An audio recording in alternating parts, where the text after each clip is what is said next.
Vice President nominee Tim Walz's recent public appearances have been downright bizarre. Whilst Kamala Harris struggles with word salads, stumbles and mumbles, Tim Walz is putting on an over-the-top performance, flailing his arms and kicking his legs whenever he's on stage. These strange public performances have even the most die-hard Democrats turning their back on the VP pick in the lead-up to the November election. Sky News All-Stars Rita Panahi, James McPherson and Caleb Bond take a deep dive into the weird life of Tim Walz.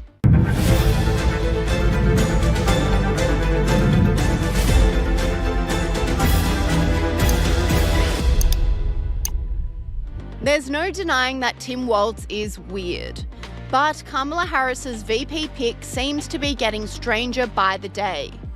Both Tim Walz and Donald Trump attended college football games over the weekend, and the contrast couldn't be more stark. Trump was welcomed by a roaring crowd in Alabama,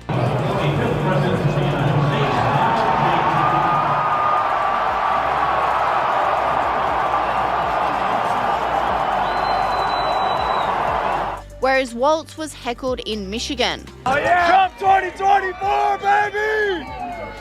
As well as getting heckled, commentator Charlie Kirk revealed that the VP nominee appeared to rudely gesture to the heckler.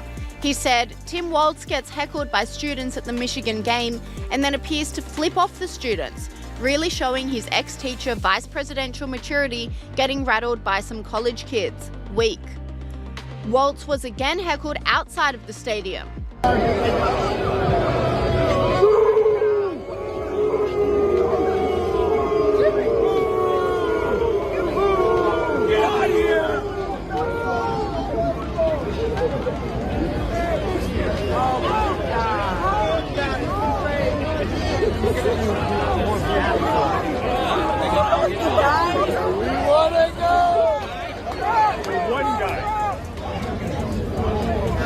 And the backlash against Walz may be in part due to his questionable meeting with Alex Soros in his luxury New York City apartment, reveals Sky News All-Star Kosha Garda.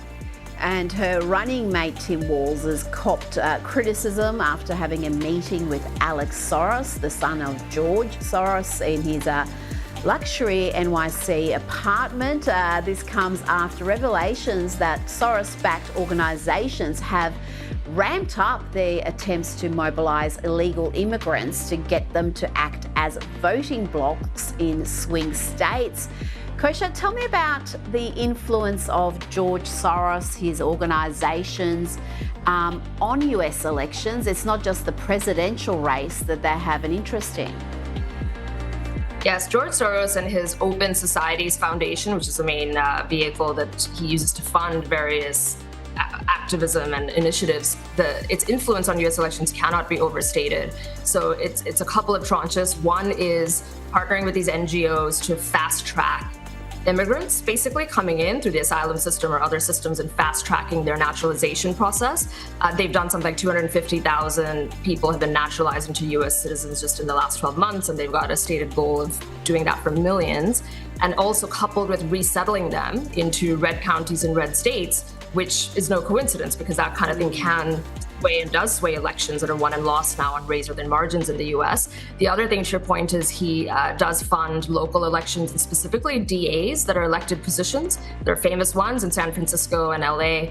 We're all sort of handpicked by Soros, and they are ideologically very aligned in terms of decriminalizing certain behavior and doing other things that in part has led to the decline and decay of cities like that. That's something as well that he's very methodically, his organization is very methodically executing, and his son seems to be carrying that mantle, because George Soros is very, very old, but his son seems to be carrying that mantle and will probably be continuing some of these tactics well into the future. Tim Walz also shot himself in the foot after he campaigned for Trump during a public speech, reveals Sky News All-Star Rita Panahi. Kamala Harris's running mate, Tim Walz, who today was telling Americans that they cannot have 4 more years of this craziness. We can't afford 4 more years of this. Oh, he's right. No one could afford 4 more years of the Democrats. And in addition to bizarre speeches, Tim Walz's body movements are being put under the spotlight.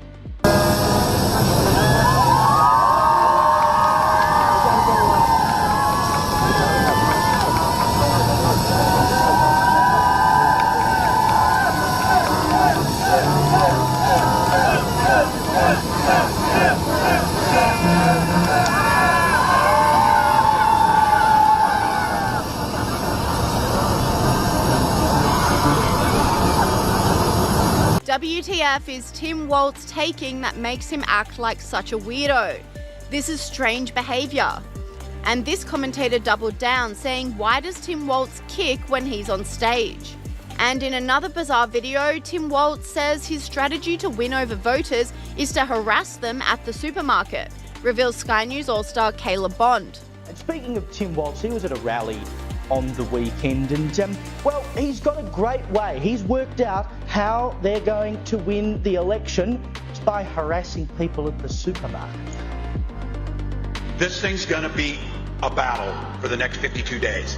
It's going to be in rooms, one in rooms, just like this. It's going to be one door-to-door, call-to-call, $5 donation, trying to have that hard conversation in the produce aisle with the person you saw there at the grocery store and ask, have you voted yet?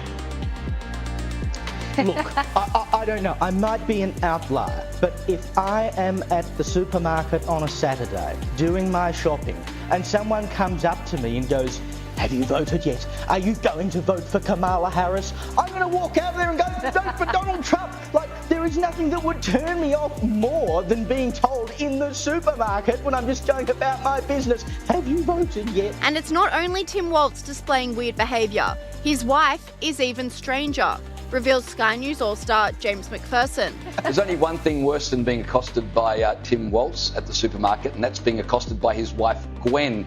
You think Kamala Harris is weird?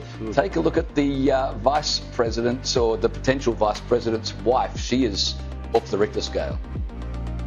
Okay, so I need you to be with me and practice with me. What are we going to do? We're going to turn the page. Oh, pretty good. Do it again. We're going to turn the page. And we're going to turn the page. All right, so I'm going to be watching you because when I see Wisconsin, and I'm going to watch you nationally on TV because this is a pretty important place, and Minnesota helped you practice with this. You just show me this. Turn the page, right? Turn the page. And you know what else that looks like? Bye-bye. Bye-bye, Donald Trump. We are turning the page. 52 days and we are turning the page. 52 days and it is bye-bye, Donald Trump. I just love watching Tim Walz in the background. He's looking at his wife like, when I married you, I had no idea I'd be running for VP, and if I had known, maybe I would have chosen different. And it seems like the Walz's strange behaviour is even putting their nearest and dearest offside, with their own family endorsing Trump, reveals Sky News host James McPherson. Now, meanwhile, Harris's running mate Tim Walz, he's nursing a bruised ego after some of his relatives from Nebraska openly declared their support for Donald Trump. They've even posted a family photo wearing Trump shirts. Now, Charles Herbster posted the image of 8 family members, distant supposedly to the Minnesota governor, wearing matching tops which say Nebraska Walz's family for Trump. Adam, it's going to be an awkward Christmas if the Democrats lose, isn't it? Yeah, certainly. That is very embarrassing. Indeed, the photo was so embarrassing, people thought that it might have been fake, but it is apparently real. What's funny about that is most of the media over here is all over the nieces and nephews of Donald Trump, who of course hate him. They're always saying that. But so far they haven't been all over this photo, so they should be. And actually, it's worth pointing out, it's not just the Walzes, it's also Barack Obama's his older half-brother has also been tweeting that he'll be supporting Trump. And in another blow to Tim Walz, even the rusted-on Democrats of CNN can't ignore his weirdness. He's a buffoon. He's on a free ride for running under Harris. He gets very little press. They don't let him talk to the press for a reason. I want one thing out of this debate. I want J.D. Vance to go out there and get under his skin. He has legendary hot, short temper. A lot of governors do, but apparently he does. I want J.D. Vance to go out there and have him explain why he is denigrating J.D. Vance's story. Small town America ends up making something better out of his life, which is something we should want for every kid.